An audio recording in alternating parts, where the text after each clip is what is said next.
Hi, welcome to my channel. Today I'm going to be making some double chocolate chip cookies. I am out of any sweet treat at home and it's almost my grandma's birthday and we're going to be going down to visit her pretty soon. So I'm going to bring some down for her as well. So let's begin. The first thing you're going to need is a cup of butter. So we're just going to plop these in there. It should be softened. Okay, and then we're going to add our sugar. We need a cup of white sugar and a cup of brown sugar.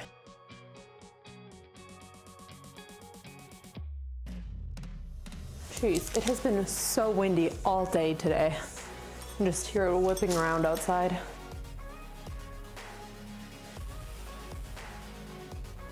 Okay, and then for brown sugar, you want to make sure you're packing it down and then just level it off when you're done. We're gonna dump that in there too. And we're just gonna cream this until it is light and fluffy. Scraping down the bowl occasionally.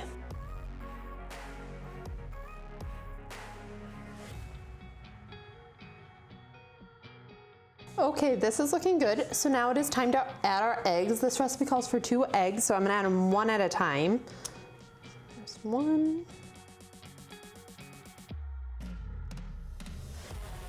Okay, and then we're gonna add in the other one.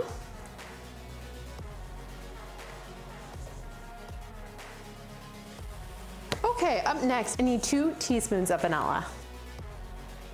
Awesome. And as this is mixing, I'm gonna quick rinse this off and dry it off so it's ready for the dry ingredients. Okay, that is looking and smelling great. You can really smell the vanilla in that. So now it is time to move on to our dry ingredients. So for this recipe, we're gonna be needing 2 cups of flour. I'm gonna be needing to get new flour soon.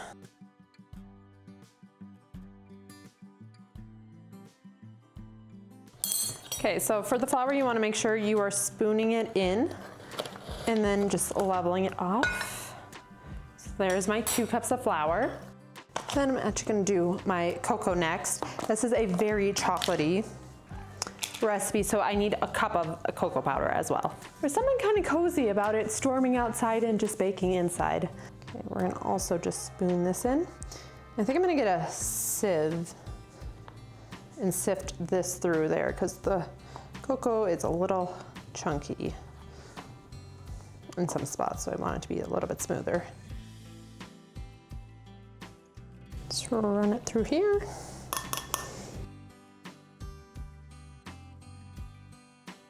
Just a powder of dust. Now we are going to need 2 teaspoons of baking soda, 1 teaspoon of salt, and this is optional, but I find it adds quite a bit of richness to the cookie when you add it, is some espresso powder. I am running low on this. This is great for baking with this Nescafe Gold Espresso. Okay, and we're gonna whisk this all together.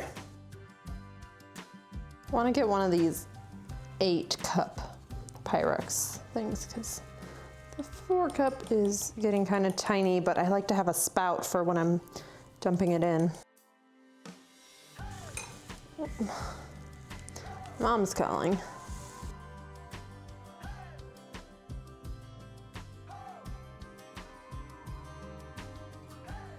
Okay, I got this all whisked up. I put everything else away and got it all cleaned up.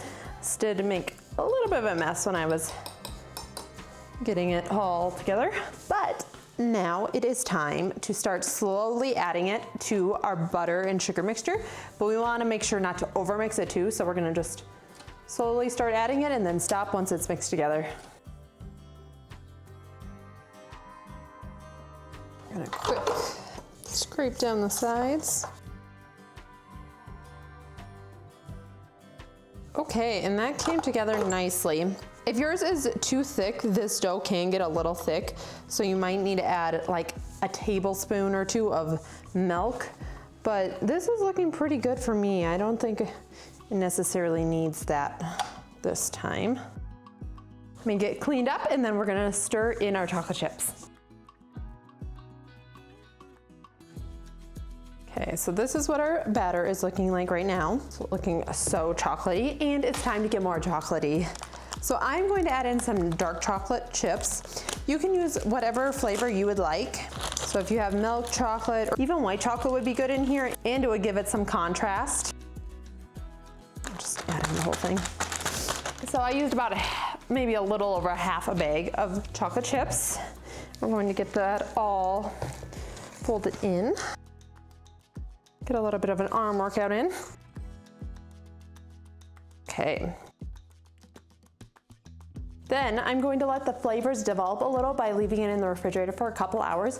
If you really wanted to, you could wait overnight too, but I am too impatient for that. So this is gonna go in the fridge and I'll see you in a couple hours. Okay, it is time for the cookies to be placed on our cookie sheet and put in the oven. It has been 3 hours and I let the cookie dough warm up for about 20 minutes, so it should be easier to scoop with my little cookie scooper. Otherwise it can get too hard and it's hard for the inner workings to move. So we're gonna get these all dished up. They're looking fantastic. Not sure how far these are gonna spread, so I'm gonna do less at first, and then if they don't spread out too much, then I'll change it up. Okay, and this needs to go in an oven at 350 for about 10 to 12 minutes. There we go.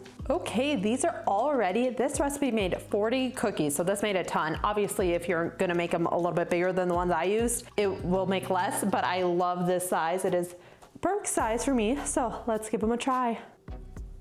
Ooh, got a little bit of a chocolate pull. Ooh, they're still warm.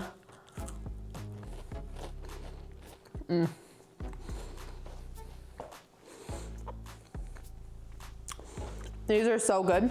They're crispy on the outside and nice and fudgy on the inside, and it is so chocolatey. You get it from, it had quite a bit of cocoa, so that makes it taste great. And then with the chocolate chips inside, oh, so good, especially when they're a little bit warm still.